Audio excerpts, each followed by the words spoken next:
I love cooking, but clutter not so much.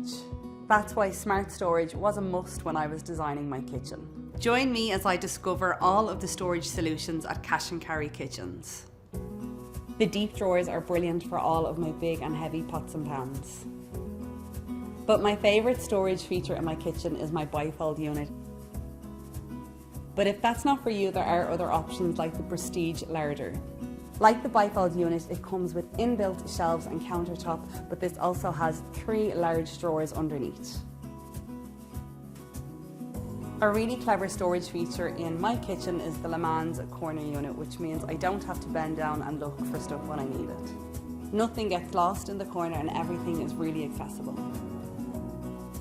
That's not the only corner option. When I was in the Cash and Carry Kitchens showroom, I saw the Magic Corner, which would be perfect for dry ingredients and baking essentials.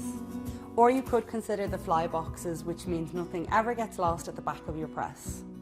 Another feature I have is the integrated bins, which I really love because it's so nice to have the bins out of the way. If I had more space, I definitely would have opted for the swing larder. I absolutely love it and it holds so much stuff. They were just a few of the storage options they have in Cash and Carry Kitchens, but if you head into the showroom, they have loads more available.